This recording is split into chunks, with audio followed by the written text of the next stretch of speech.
All right, about 7 weeks ago, we have a few sports fans in the audience, I know that. ESPN's The Sports Reporters ended its 28-year run. To help honor the legacy of that show, we have two of its major contributors here with us.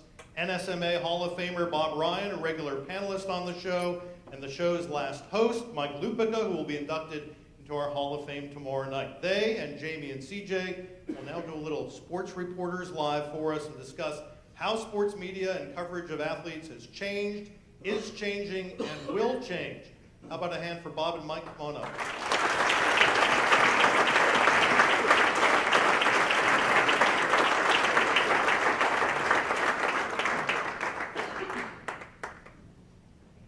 Hit the mute button, that turns it on. It confused me, but I'm easily confused.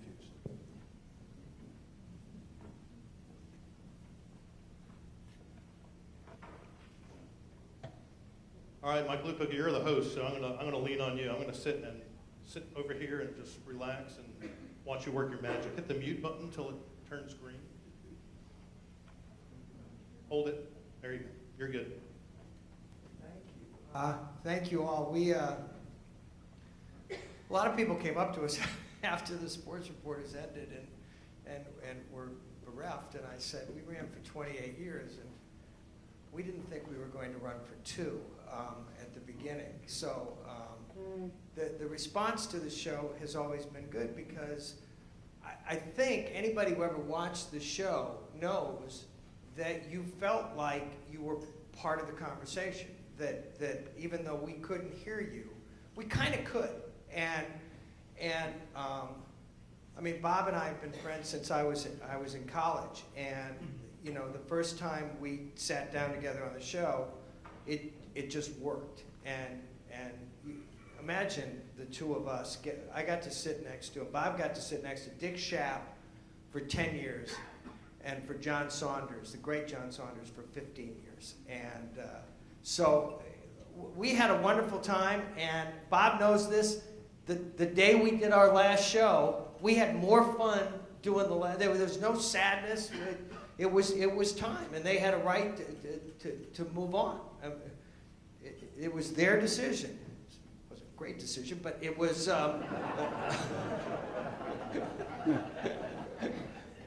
But it's all about what we all do. It's some form. Sports is a conversation. A guy named Seymour Seawolf, who was the guiding light of the Elias Sports Bureau, which was crunching numbers before anybody ever did. He said, sports is air. He said, you say Mantle, I say Mays, we start talking, and then there's just this air between us. And that's what we did for 28 years. It was there were 2 great things that happened to me personally in terms of having a career. The first was to be hired by the Boston Globe as a summer intern in 1968, and then corollary to that was having the Celtic beat fall in my lap at age 23 a year later. And the second thing was when I got a phone call from an old acquaintance, Joe Valerio. Joe and I had known each other when he was writing for the New York Post in the 70s. Then he left journalism, he left print to go into television, where he became a very successful producer for ABC and CBS. And when he took control of this program in 1989, I was one of the people he reached out to, and I had no idea where it was going to go, no idea. And it changed my life. I mean, literally changed my life, changed all our lives. I mean, it took us from, nobody, writers are at a certain level, but television does confer dare I use the word, minor celebrity on you and a visibility, and it changed our entire life, and I was very grateful for it. And as Michael said, when we got the word that we were going to be canceled, my first reaction was, you know what, I got 28 years out of this. 28 years, bonus. I mean, and I can't possibly complain. I'm disappointed. Sure, I was disappointed. I didn't know, but we all knew it was going to end someday, and you hope it ends on your terms, but it didn't exactly do it that way. But 28 years is a long time, and I'm eternally grateful for having that opportunity. And it was a great thrill. It was an honor. And as Mike said, the 2 hosts that were the primary anchors of the show, Dick, who was unique in that there was never a better writer among broadcasters than Dick Schaap. There was never a better broadcaster among writers than Dick Schaap. He was totally unique. And then John, who was just a prince and a soothing, comforting presence for us all those years. We miss him terribly, and so maybe it was just as well when John, you think about it, that we ended with John. We were just so grateful to be a part of all that.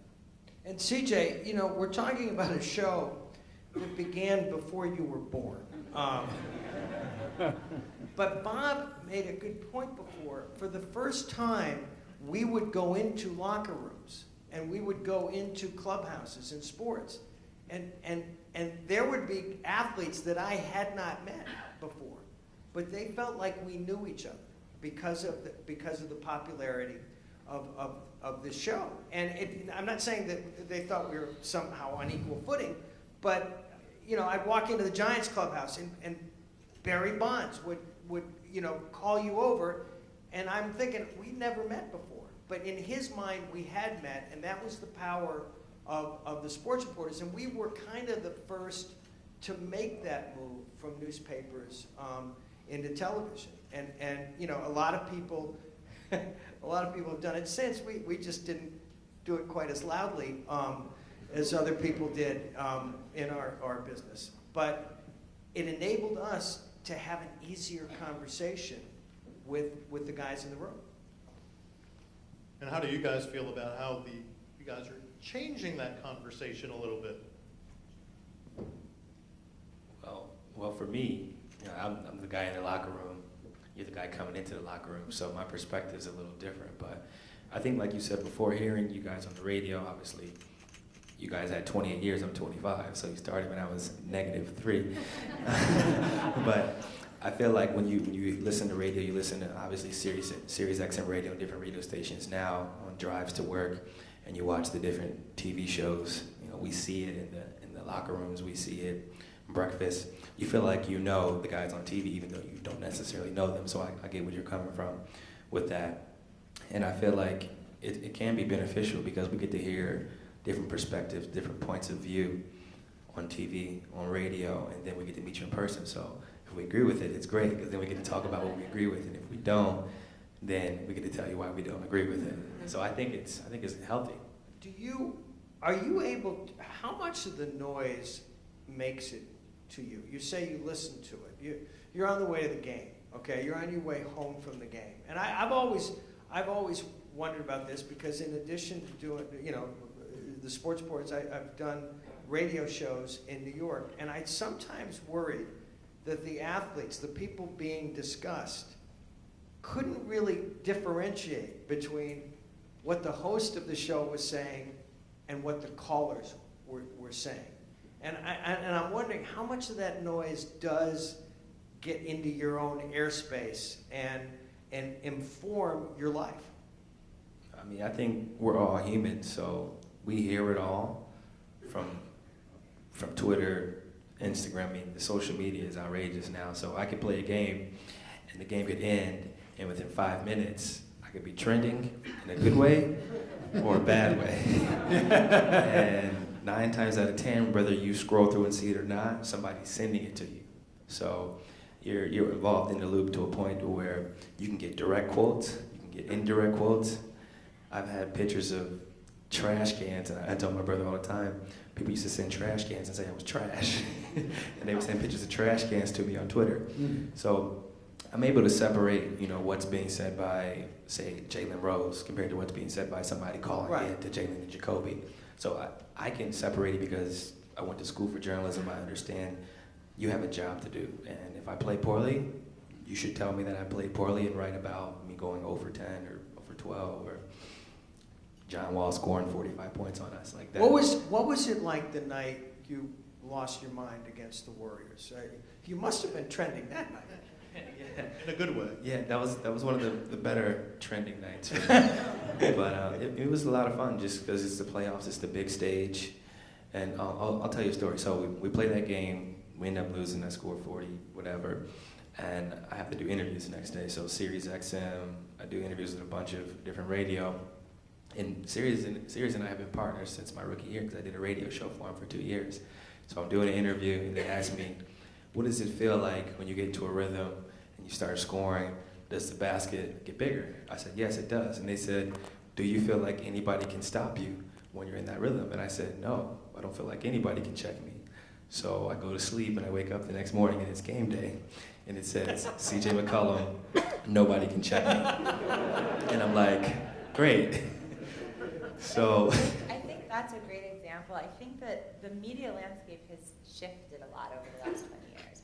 So how it was like when you even first started to get to know a lot of the athletes in the locker room, nowadays there's people in the locker room there's bloggers, there's people from so many different places.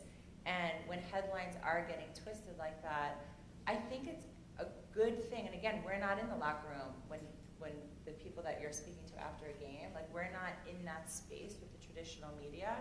But I think it's great for athletes now to also have another place to go to when they want to be heard or want to actually know that what they're saying is what they meant to say.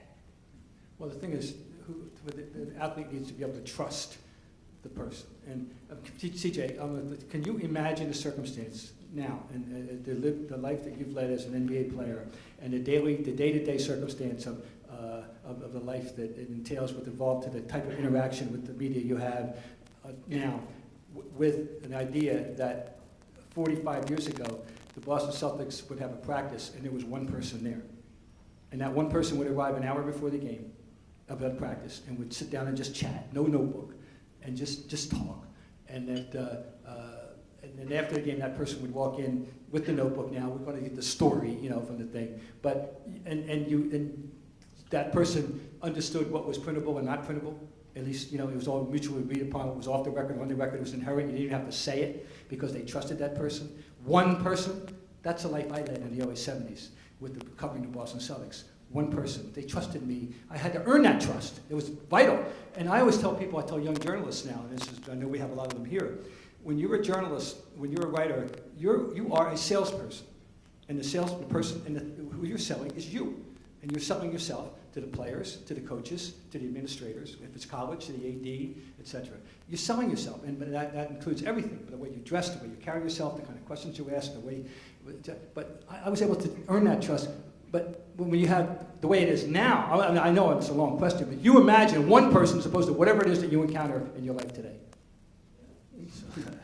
I mean, one person would be interesting because now I get out of the shower and before I can even dry off, there's 25 people in there, and some of them I know, some of them are beat writers and people I have relationships with, and some of them are people I've never met before, never seen on social media, have no idea how they got credentialed in the first place, but I still give them a quote, I still talk to them, I understand they have a job to do. So it's an interesting change from one person, no notepad, and now I have to say off the record, because I've said things that were on the record and said things that are off the record and said, I could have swore I said that was off the record.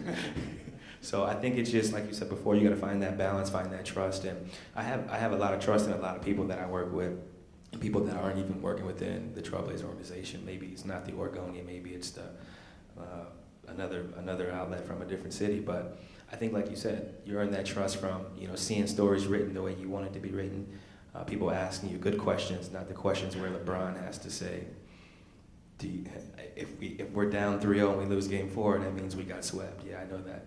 So it's interesting balance. It occurs to me, and what Bob says is true. When I got to New York, my first year in New York, I covered the Knicks, and again, it shows you how the world has changed since I was a kid in this business.